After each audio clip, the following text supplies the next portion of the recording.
Hello and welcome to Summit 2020 by the Ellen MacArthur Foundation. The Summit is a platform where leaders, innovators and pioneers share their perspectives on how to best build an economy that's resilient and regenerative by design. My name's Joe Isles. I'm the Circular Design Programme Lead at the Foundation. And we hear how businesses around the world are picking up the circular economy idea and figuring out what it means for them, for their practices, their processes and products. We think that those moving the fastest really understand that this is about design, about going back to the design stage of products, of services, of systems, and rethinking them for a circular economy. And one company that's doing that is IKEA, whether it's materials innovation, piloting furniture rental, or standardizing parts for easier refurbishing. But how does the world's largest furniture retailer with 10,000 different products adopt and scale new practices? Well, joining me to explain is Hannah Alberg, Circular Product Development Project Leader at IKEA. And in her time at IKEA, Hannah's worked with living room products, a children's range, bed linen, all with the consistent theme of the environmental impacts of those items. Hello, Hannah, and welcome to the Summit. Hi. Thanks for joining us and for giving us a bit of insight into how circular design is playing out at IKEA.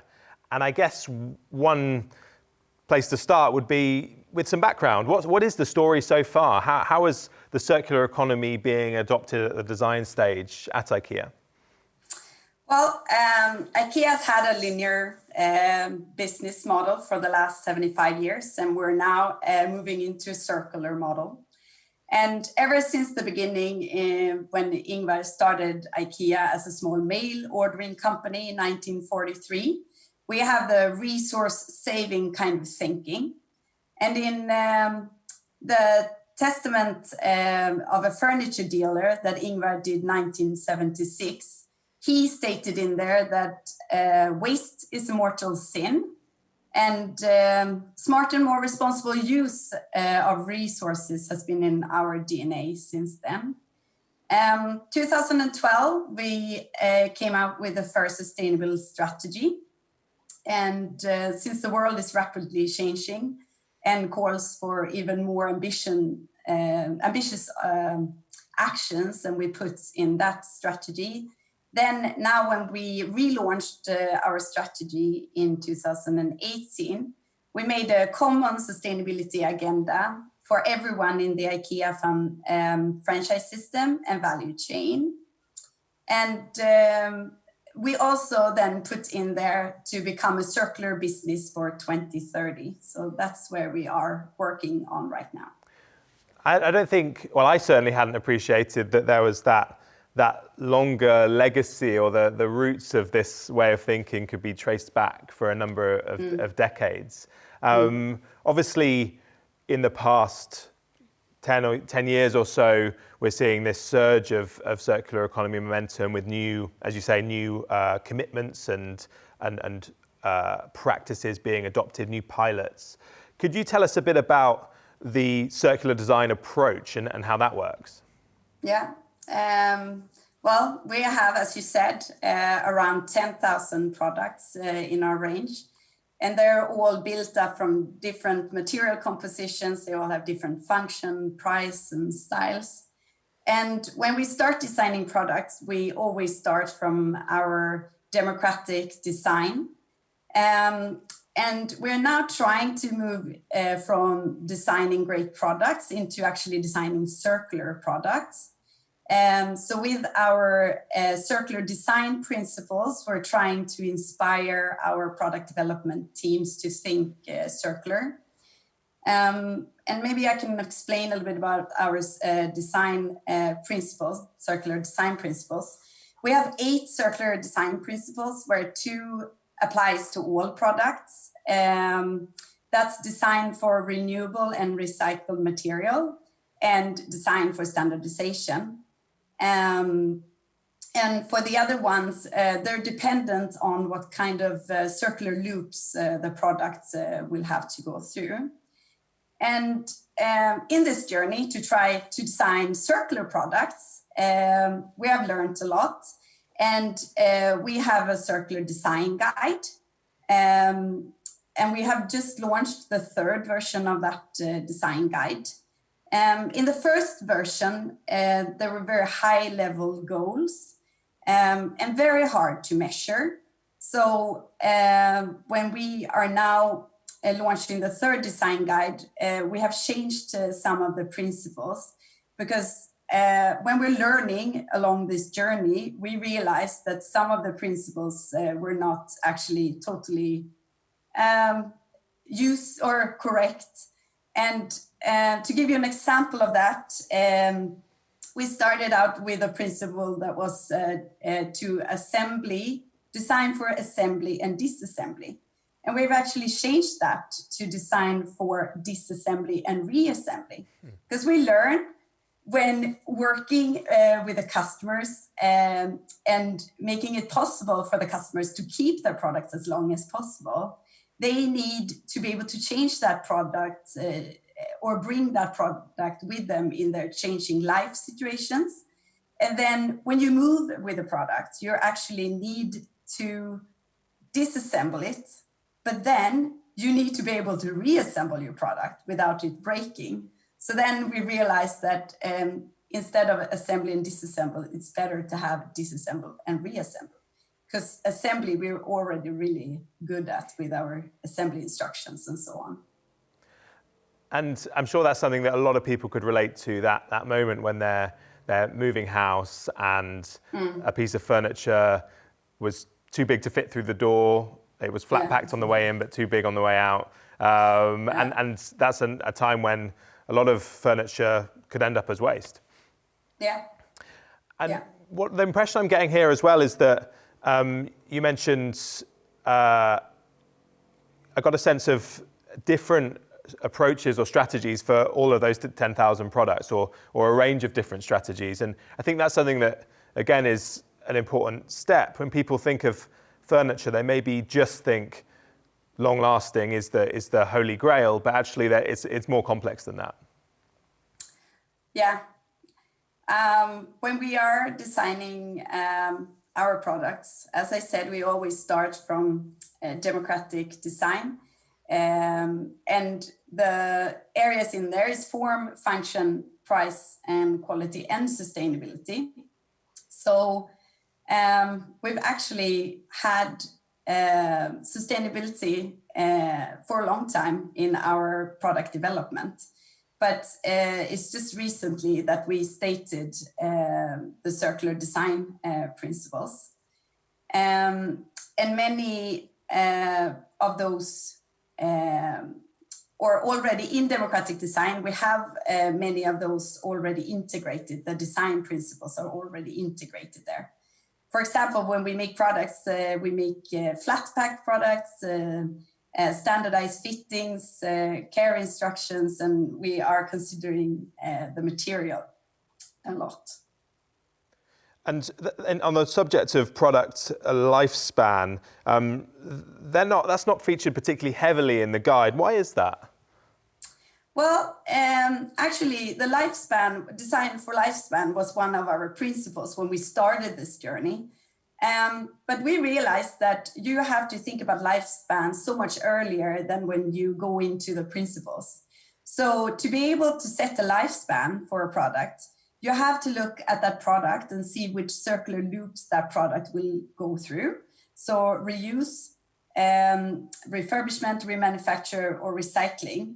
And then when you have looked at those loops, you can decide how long the time that product should live.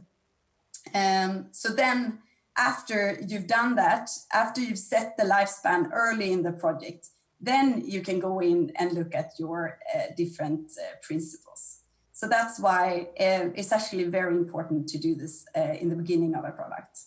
Yeah, and certainly gives the impression that there's some thinking to be done. This isn't just a checklist or one size fits all. You have to engage your creative brain and apply design thinking to understand the lifespan or the route for those products. That kind of moves us on to business models. And I think when people think of design or circular design, sometimes they zoom straight to the form or the materials.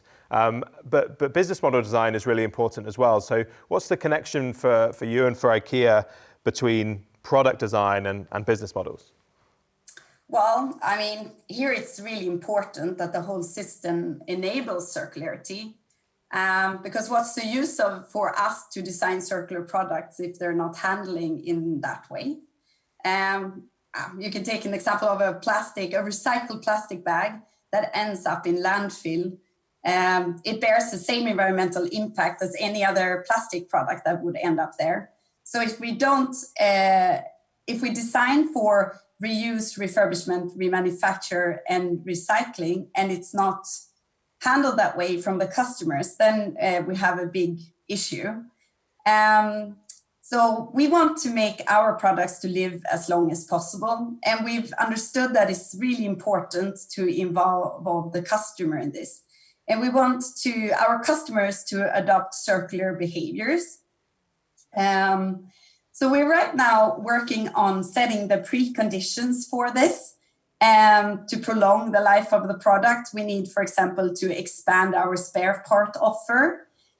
We realize that we need to have more services around this, and also to be able to communicate both with our customers and with our coworkers around this. And we have different tests with leasing and renting and refurbishment.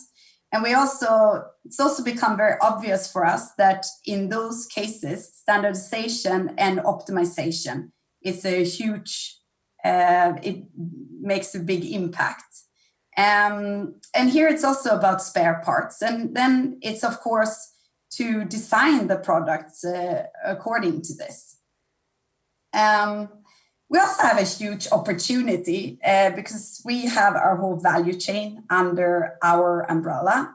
So using our IKEA network, we can make big independent changes to fully enable circularity. But of course, we cannot work just in vacuum. We need to work together with others to make this happen. And an example there could be recycling, for example. We don't see this as our business capability to develop. So we need to find strong cooperations with others that can do this for us. And then also when it comes to laws and standards and so on, it's important. We want to play a big part there so that we can influence the decision makers and share our learnings with them to be influencing. The big being bigger than IKEA, bigger than potentially the furniture industry, and a space for some pre-competitive collaboration, which is something we hear a lot about at the foundation through the network. Just going back to the principles, when I was reading through them, something that struck me was there wasn't much mention of metrics, I mean, or the conventional ones at least. When speaking with designers, something that comes up a lot is how will I measure and how will I know I'm making the right decision? And people often turn to metrics like life cycle assessment or some other carbon calculation to try and guide them along the way. I got the sense from what you've said today and from knowing a bit about your circular design guide that it's more principles led. Can you speak to that at all? It is very principle led, but the important thing going into this journey was that it actually was going to be measurable, because we can't move anything that's not possible to measure. So when we set up this system to actually measure how circular our furniture or our whole range is, then it was a very important part to actually being able to measure. So what we did is that each product actually has a percentage when the score is done. And that percentage says how circular that product is. I think it's easier if I maybe go in a little bit to explain this for you. So the design principles are used when we create a recipe, and the recipes are then used when we assess our products. And to give you an example, if we do a work share, for example, we make a whole group out of work chairs and look at them as because they have the same circular capabilities. And then we look at our design principles, and we make different criteria under the design principles. So if you would take the example of a work chair, then and the example of the design principle for standardization, design for standardization, then the recipe would actually be, is this work chair designed with standardized fittings, for example? It can be many parts under the recipe, but that could be one part. And then when we do the assessment of a work chair, say Leif Arne that we have in the range or any other chair, then we look at that chair and say, does then this chair, Leif Arne, have standard fittings? And if it does, then it gets a 2 as a score. If it's partly, so some fittings are standardized but not all, then it gets a 1. And if it doesn't have any standardized parts, it gets a 0. And then we take those scores for each principle and put them together, and then it becomes a total percentage score of how circular that product is. And then we actually use that score to create a roadmap going forward and explain how all our products will be circular by 2030. That's really nice. And I think the kind of 0 to 2 shows, rather than incremental change, actually could signal different pathways. Are we choosing standardized fittings, or are we not using standardized fittings? Which I think, I often think about how we can be supporting designers at that development stage, the product conception stage, and signaling those different pathways seems like a good way to do it, a good way to give advice. Just recipes are also, the recipes are also really good when you go in and design new products, because then you can see where you actually don't score that high, and you can go in and make sure that the next product will actually score a lot higher. So the recipes and the principles, they apply to the existing 10,000 products and the new ones on the horizon? Yes.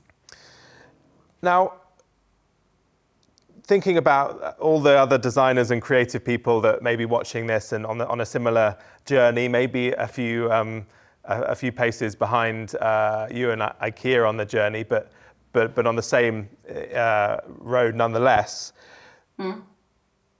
Something we hear is that, is the customer ready for this? It's something that crops up occasionally. We've spoken about it with some other speakers at this year's summit.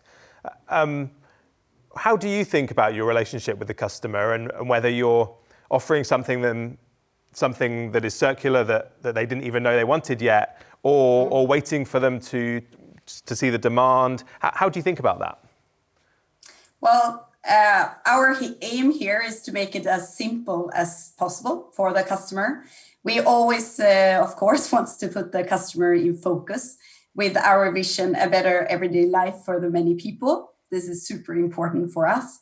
And what this is doing with the circular design is really to make it easy for customer through life-changing moments or through life to live with our products as long as possible. So we want to make it easy for them to fix the product, to move with the product, or to change the product in any way. Or if you want to get rid of the product, we also want to be there to make it easy to get to pass on the product to someone else. But of course, it's not only the customers. It's a whole value chain transformation, and everyone needs to do their part. I mean, circular product design is one part of it, but then making sure that develop the supply chain for circular flows or sourcing sustainable material, and and focusing on renewable and recycled content is also a very big part here. So we're not putting everything on the customer, but we want to make it as easy as possible for the customers. That's our focus. So giving them perhaps we could imagine the future aisles or the marketplace at IKEA being easier to make really good choices that support a circular economy. Yes. Just before we finish, Hannah, I have one last question. Something else we've been picking up at this year's summit, speaking with designers and people who are shaping their career around circular design, about personally what the sense of reward or satisfaction they achieve in working on circular economy.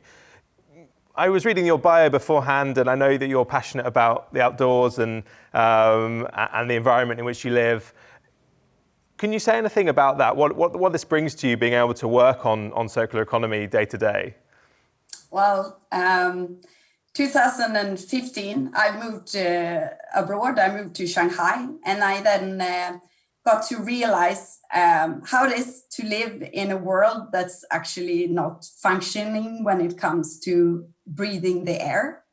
So for me, that became very obvious that we really need to make a change, because the whole world cannot look like that. So for me, it's a very strong passion. It's about being able to keep the nature and the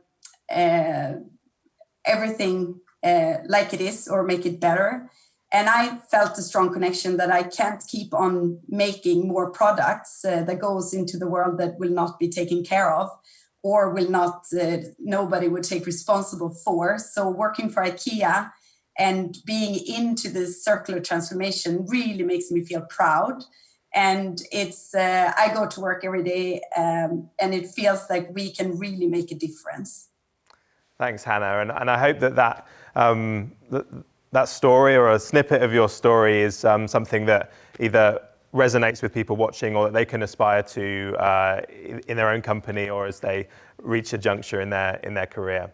Thank you very much for joining us at the summit today and sharing your insights into how circular design is being adopted at IKEA.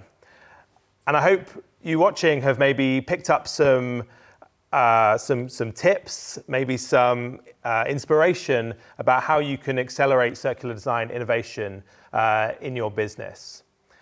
Whether you're making sofas, sandwiches, or shoes, there are principles or mindsets that can be applied to accelerate the practice of circular design. Now check out the rest of circular design sessions here at the summit. There's loads on, from personal stories of designers who are shaping their studies or their career around the concept, to other businesses who are creating packaging based on circular design principles. Thanks for joining us today, and we'll see you next time.